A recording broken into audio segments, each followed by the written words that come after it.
What did we pick up this week? Jim, because you said you picked up a couple. I did.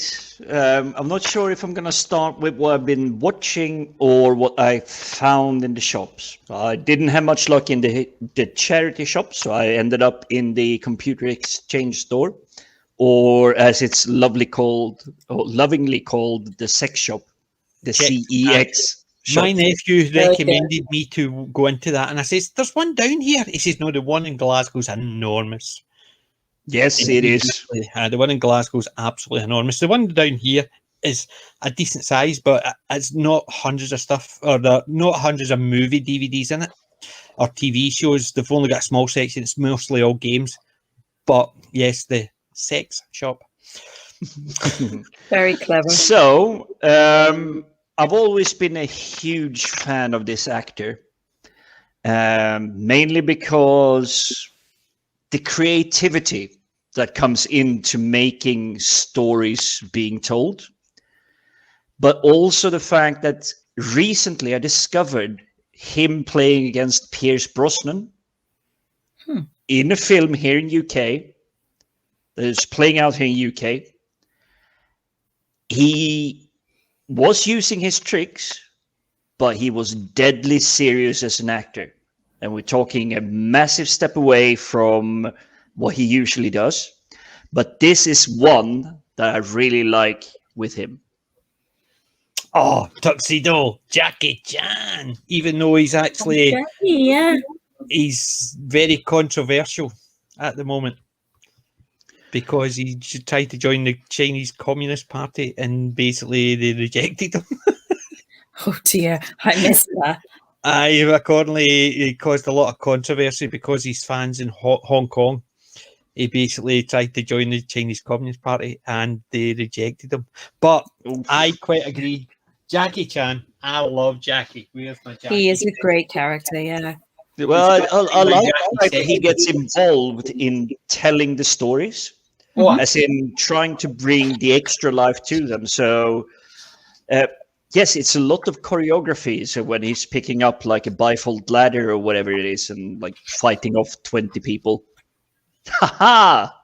Look at that one. Oh, I like that one as well, but that one is actually more Chinese, isn't it? Because there isn't much English in the Spy Next Door. The Spy Next Door is actually set in the US. But yeah, but the actors are more Chinese, so there is a lot more Chinese being spoken. Or Mandarin, if you're going to be very peculiar about. No, because it's basically set. It's set in the US. It's actually set. It's a US family. He's next door to. Oh, I might be confusing it because there is a similar one I'm thinking of, but this one he made when he was 55 years old.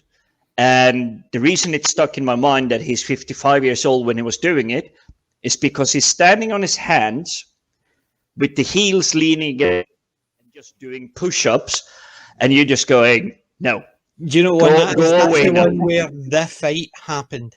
The fight between him and Jet Li.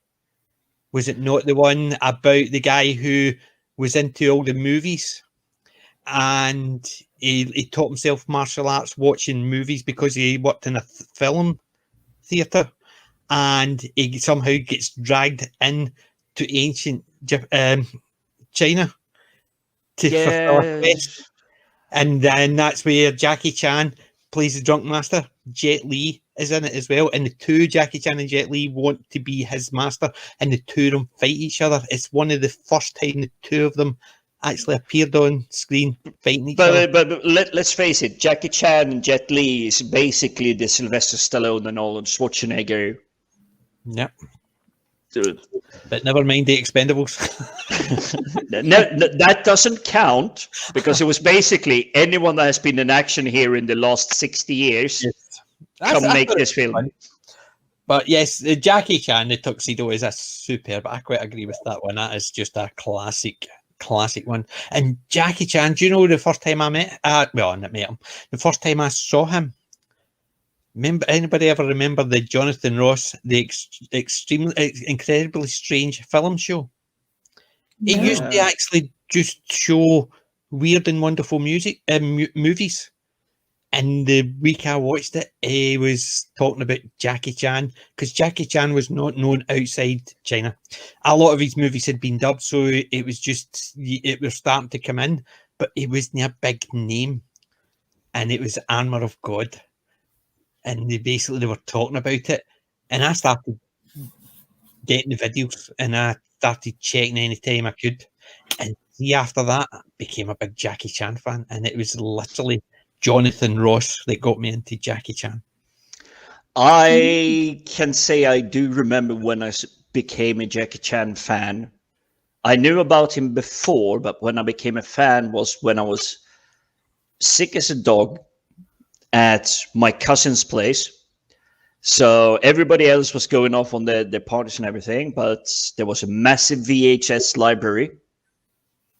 I had nothing to do but just be poorly. So I found Rumble in the Bronx. Oh, yeah. Yes. And obviously internet was not really around. So there wasn't Wikipedia or stuff like that. But I just went, I really like this guy. Let's see what there actually is in newspapers and the stuff you could get back in the day before Wikipedia. And it's like, oh yeah, he broke his foot just before he was gonna do like the water skiing thing. Like, really? The helicopter on the train. He's slipped down sides of buildings because of the panel, and yeah, amount of stuff he's actually. You didn't see that Armor of God? He nearly killed himself, and do you know what caused his accident? The fact that the crew wasn't Chinese. What happens is, in the Armor of God, he basically climbs up a wall, and there's a big gap, and there's a tree. So he jumps onto the tree bends, and he gets onto the other wall, and then he runs down from there. They got it, but they decided, need to try it again just to see if we can get a better one. And as he was up, he jumped onto the tree, and instead of the tree bending, it snapped, and he dropped. The camera was underneath him to record this. And he says if it was a Chinese camera crew, they would have waited and then tried to push him instead of the gravel where they were standing in rocks to push him onto the grass. He says because it was a Turkish camera crew, they picked the camera up and moved it to safety in case they were more interested in keeping the kit. And he fractured his skull at the back. He's got a gap there.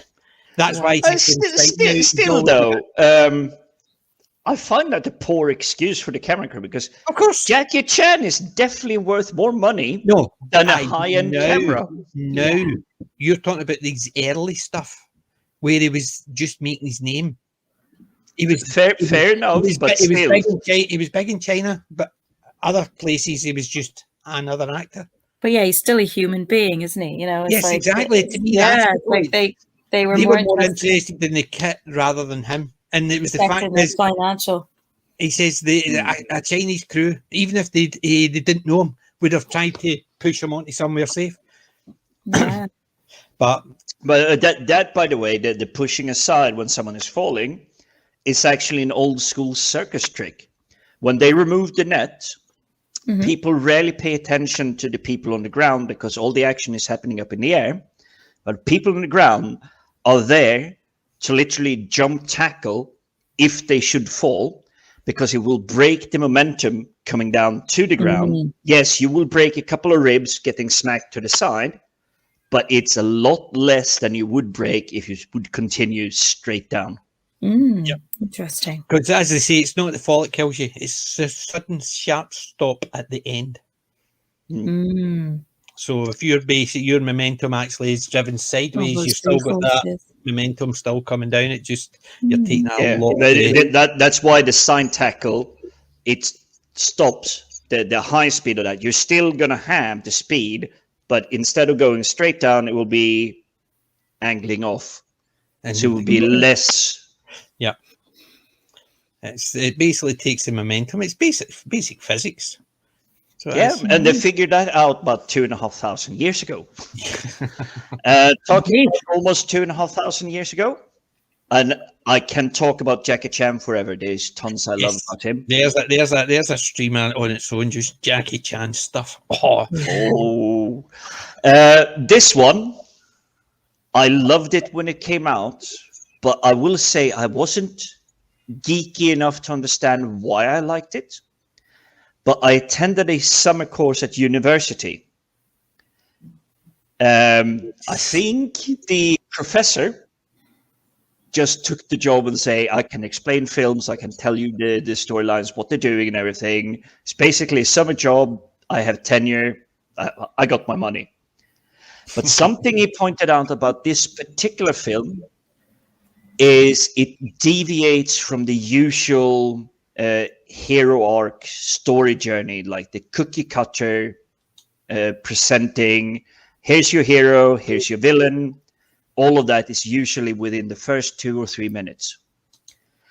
In this one, it's 7 minutes apparently until you get told who the hero is supposed to be. oh, aye. Gladiator. I am Marcus Aurelius. Marcus Aurelius, but I don't think he has a name. Marcus Aurelius, father of thingy, husband of so and so, general of thingy, and basically the whole speech explained himself because he tried to hide his face, so the emperor didn't realize who he was. And then he was told to take his mask off, and that's when he basically gave the speech. I am Marcus Aurelius, father of, son of, husband of, and Aurelium being killed off by the emperor.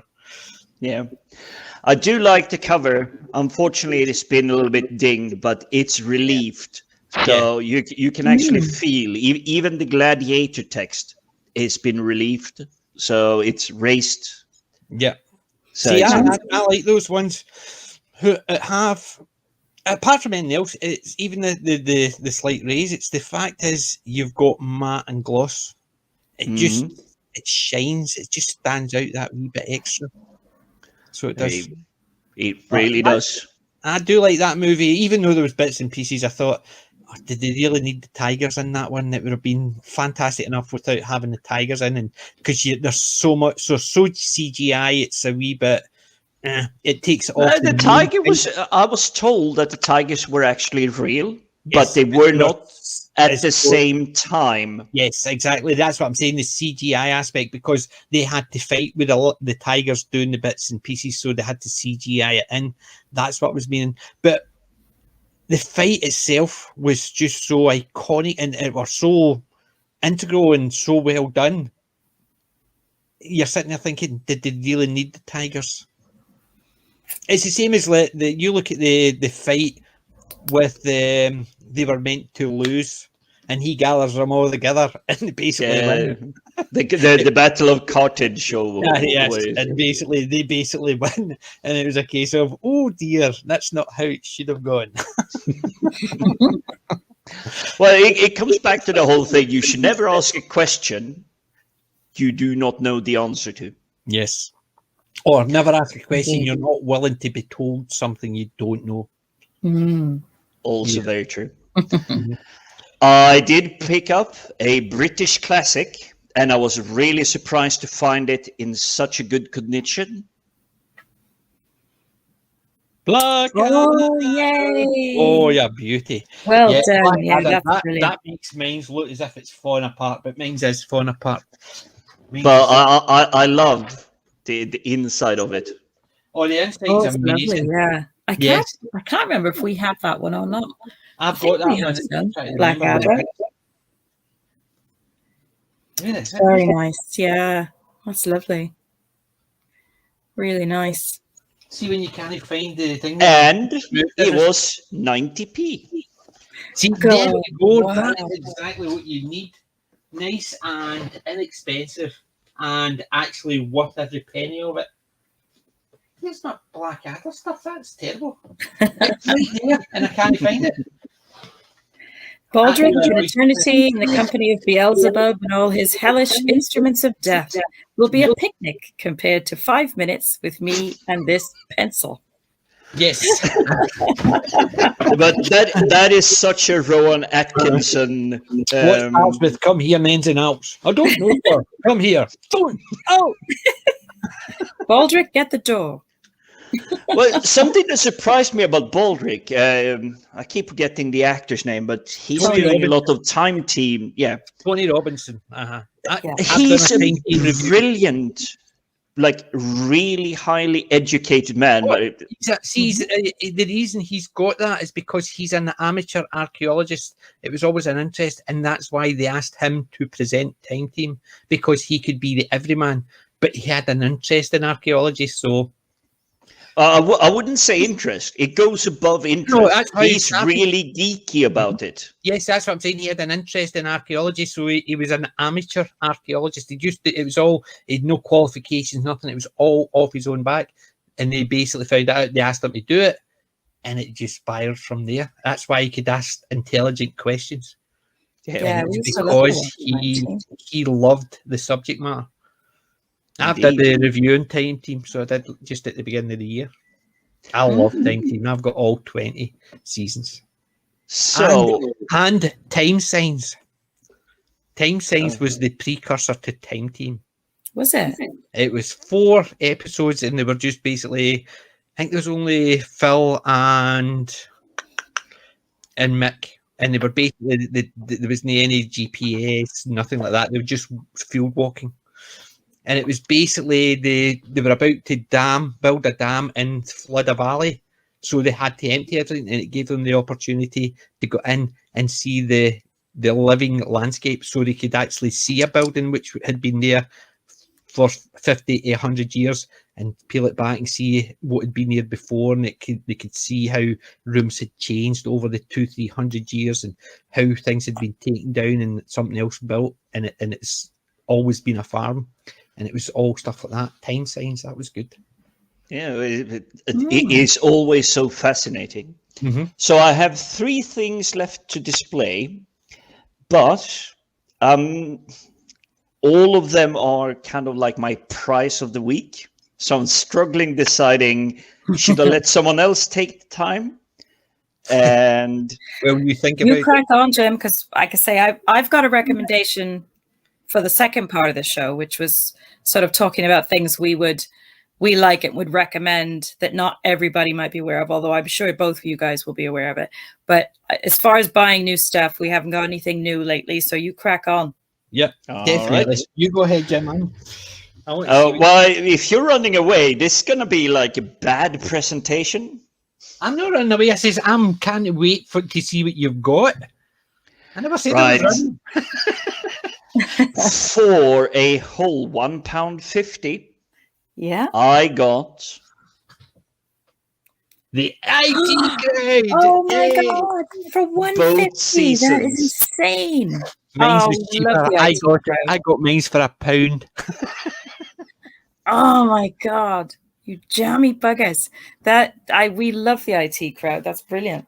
The only thing that disappoints me a little bit is that the price tag circle, the sticky stuff would not come off, and I spent minutes just trying to peel it off, but it was not behaving.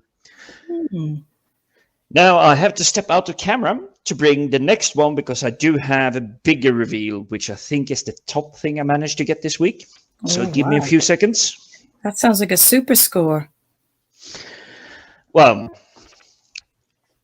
I don't often get the opportunity to play board games or social games with people, but I have managed to attain this, and it arrived this morning. Die Hard. Oh my god, I didn't even know they had done a game. I didn't even know they'd done that, I must admit. Wow. Very cool. Oh my god, I had no idea they did a board game of that. Neither did I. I found it, and I thought, for 30 quid, I'm definitely buying it. You can guarantee somewhere on YouTube there will be a video on how to play it. Yeah.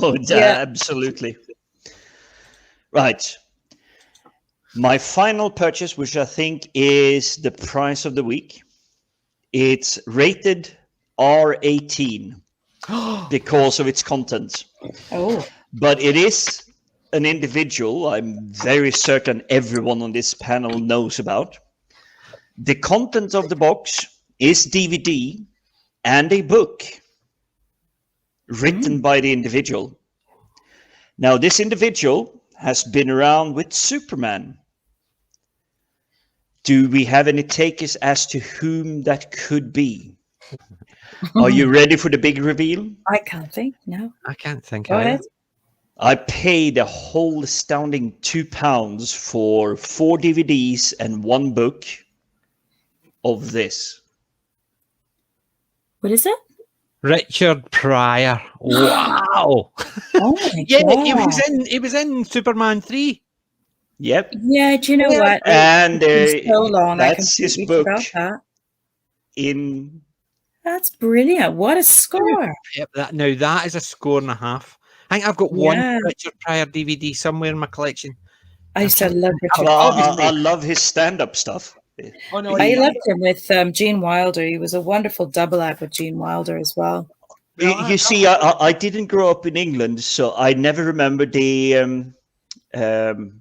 English name. By the Swedish Scandinavian name was like "Listen up, you dumb fool." was that? Oh no, that was. One is blind, one is deaf, mute, no whatever evil, it is. see no evil. Yeah. Hear no evil, see no evil. So it was. It probably was, but I'd never seen the English name of that. But do believe me, I am keeping my eye out for it because I will recognize the cover. That's brilliant. Well, you've got some fantastic stuff there. Because I picked up Stir Crazy a couple of weeks back. That's it. That's the name of it. Yeah. Stir Crazy is one of my favourite of theirs. Silver Streak, I wasn't as keen on that, was the third one of theirs, but Hear No Evil, See No Evil, I did like. I just liked the idea that one blind, one deaf, and the two of them when they tell each other when they first met. I'll have that. What are you pointing at? I don't know. You take the mic. It was such great. I mean, it was simple, but it was just of the time, you know, when it was made, and it's just so funny to go back and listen to it again. Yeah, Stir Crazy was funny. I still remember when that came out, going to see that. But again, this one was rated R18. Well, it's Richard Pryor, no surprise. Well, it's Richard Pryor. Well, I'm just looking. It was released in 2005, labeled as 18 and above. Do you think this could be produced today at all? Definitely not. Not in the slightest. Not with definitely the type of language in it. You look at Chappelle. He had a struggle just to get them to actually to keep him on air. And the only reason to get away with it is because he knew how to actually use the language to do it. I mean, someone I love on the side of Richard Pryor, it's Eddie Murphy. I mean, you came across him as Beverly Hills Cop. Yeah, I've got Beverly Hills Cop 1, 2, 3, and Raw. PG friendly, even though it isn't a PG friendly film, really. But then suddenly you get introduced to his stand-up comedy. It's like, what the hell? I remember my neighbors had one of his. They had a vinyl of one of his comedy concerts, you know, and I can remember we used to listen to that, and oh my god, he was so funny, and it was so relatable because a lot of the comedy was just about growing up, you know, and all different things, you know, that the kids used to do to each other and stuff, and ice cream, and oh my god, I can remember listening to that. I think it had to be back in the 80s. It was that. No, it's Raw one because I've got that one. Raw, that's it. Yeah. Raw is the major one for Eddie Murphy. I picked that up about a month ago. Yeah. That's yours, and your recommendation, Jim, was. Go on. I'm holding off on the recommendation for the week. So, okay, right. I'll do mine's. What I picked up this week. I've not been to the charity shops this week. I've been doing a bit of shopping here and there. I ordered a couple in because they were recommended. Well, I ordered one in because it was recommended to me, and because I picked that one up, I saw something else and I picked up. But it only cost me like £2, so it was eBay £2 including postage. So I wasn't unhappy, and I sort of inherited something back that I had, which I got for my nephew. It's unimportant, but I got it for my nephew, but I'd given it to him and he never used it. So I was giving it back. But start off with the big stuff. New Magic the Gathering stuff. Oh, wow. It's the Dungeons and Dragons version. The bundle. I picked that up. And also, while I was in, I picked up the pre-release set. I was hoping for Tiamat, and I managed to pick up 4 of the 5 coloured dragons. So I got the red, the green, the white, and the blue dragon. Never got a black dragon, and I didn't get Tiamat, so I was unhappy. So bummer. So I'll need to keep buying, and if I want to buy Tiamat, that's about £20 odd on its own. And I also bought a commander deck, but that's not the new set. That's the old Strixhaven set. So I bought that as well. So that's the stuff I bought just because it was just re-released and I wanted a lot of dragons because I do like dragons and I've got a big dragon deck. So I have and I keep adding. So I'm terrible for that. But this was a recommendation, this one. This has got 4 DVDs on it. And it was that one there was the recommendation from Wookiee Fever. The 4 movies on this are Scream Bloody Murder, Ghoulies 4, Teen Vamp, and The Creature from Black Lake.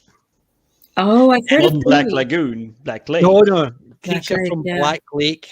And that was the one Wookiee Fever actually recommended to me. Cool. Because we were talking about stuff. And That sounds familiar. I think I might have seen that. I'm just actually Have double I seen checking. that? I can't remember. I'm just double checking. Creature from Black Lake. Let's have a look. I basically, because we were talking about creatures, because I had got the creature feature thing, and he'd asked me if I had seen it, and he says that is along the similar lines. So I picked that up. 4 DVDs for £3 plus something like 60p postage. So less than £1 a DVD. So I couldn't. Was that on eBay or? I was on eBay. Yeah. So the 4 set, and while I was on, I saw that. Oh, there we go. Good old classic. Yes. A good old classic. Love that film. The thing is, I remember when I first saw that, and I must have been about 8 or 9 when I first saw that. I loved Frankenstein, so I did. I loved Wolfman. I loved Bela Lugosi, Lon Chaney Jr., Boris Karloff, The Mummy. Yeah. I used to love them. First time I saw I that. grew up with all of them. Yeah, my dad got me into all of them. Same here. So the first time I saw that, believe it or not, wasn't the movie. My uncle used to collect the figures and paint them in luminous paint. Oh, so anytime we stayed at my granny's, they would all be downstairs having the party, the big family party. We would be all upstairs. Me, my cousins, all sleeping upstairs. 15 of us into one room.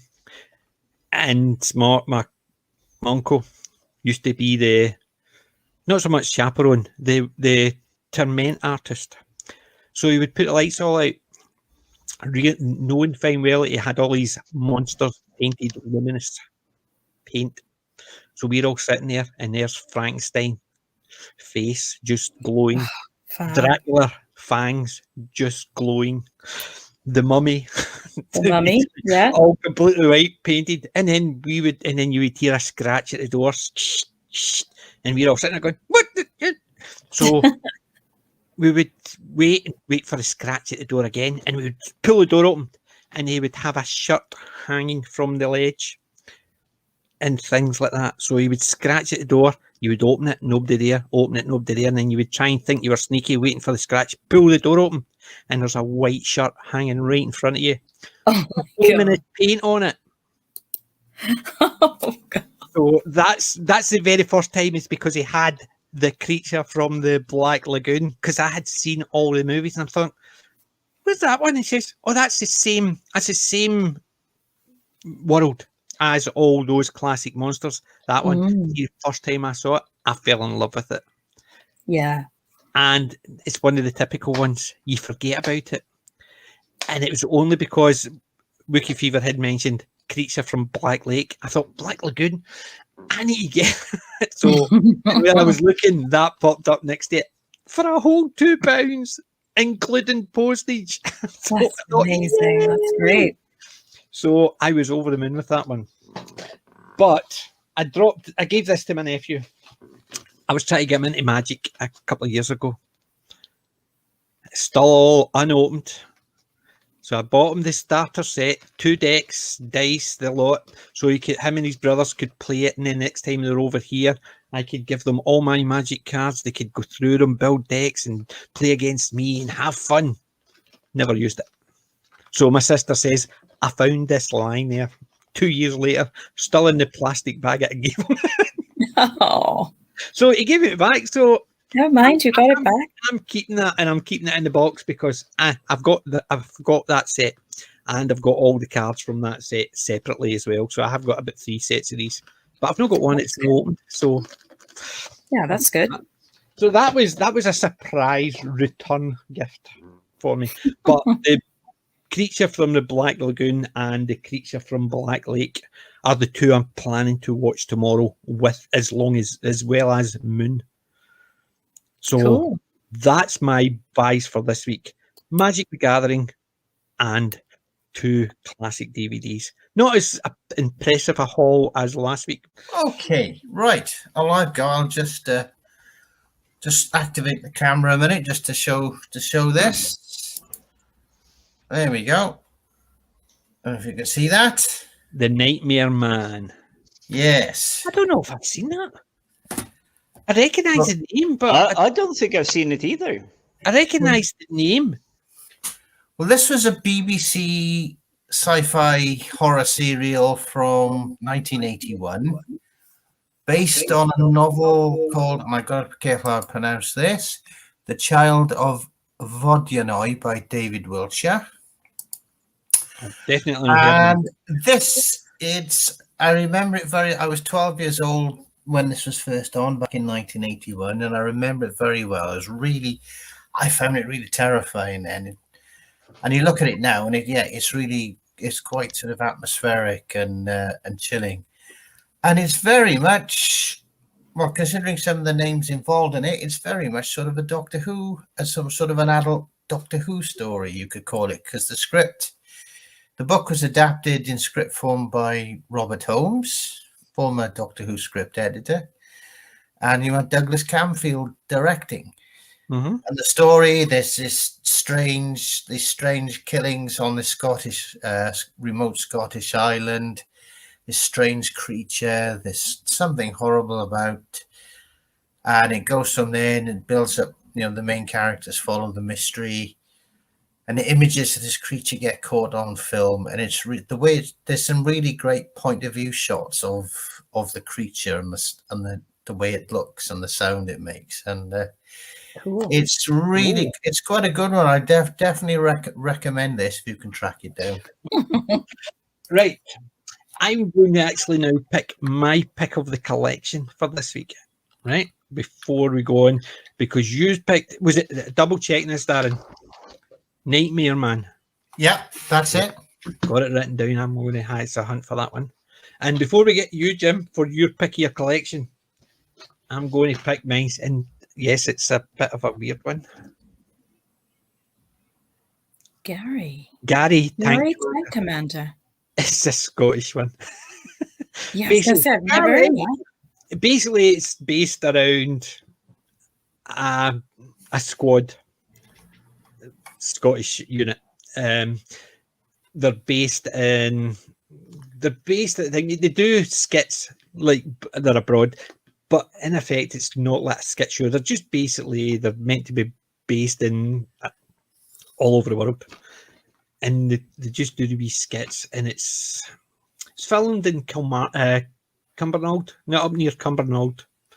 So it was. And Gary he's quite effeminate, but this guy's funny as hell.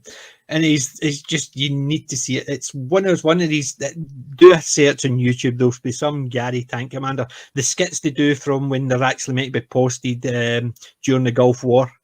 They sing all the single ladies. So all the squaddies are all dressed up with bits of netting over them and they're all dancing around. It's absolutely hilarious. Gary Tank Commander even did a show in Glasgow at the exhibition centre, and I missed it. It was a live version of this. 3 seasons. Gary Tank Commander. I've never seen that. I love this stuff. But check on YouTube. Gary's. Was that a BBC Scotland show? Yes, it is a Scottish one. Definitely. So not heard of that one. We've had Still Game down here, and Still Games, and Ramsey Nesbitt, and that's about it. I see. They're old classics. I'm trying to think the year. So you're talking about, it's probably about 10-year-old. See, trying to actually read without my glasses on. It's terrible. You try to actually, because I can see wee words, but I can't actually see. So I need to dig out the old man. When I was a lad, 1996. Actually, a little older than I thought. I'm sure it was actually, maybe it's just a BBC copyright thing. 2011, there it's there, the company unit, the comedy unit, the BBC 1996 was just actually the BBC still, ring me. But Gary Tank Commander 2011, I loved it. I think it's just one of those missing classics. And it's just, they lose a tank at one point because they park up to go and grab something out of Greg's, the bacon. Where else? You know what I mean? And one of their sergeants actually noticed they've parked the truck with a tank in it and no told anybody. So he just drives it in the corner just to wind them up. So they freak out. They freak out, and actually they're phoning around everybody. They're reported to the police that somebody stole a tank, and the police think they're taking the mickey. So it's silly stuff like that. But Gary Tank Commander, that is my pick for my collection for this week. Right. I'll follow up then. And you can't class it as toxic masculinity. It's just funny, good fun. Yeah, that's it. I'll keep an eye out for that one. My recommendation, unfortunately, I don't have a physical copy, but I stumbled across on something, and I'm actually going to double check. I'm not sure if it was Netflix or Amazon Prime, but you guys know about Kate Beckinsale from the Underworld, the vampire series and stuff. Yeah, basically Porridge's daughter. That's right. Yep.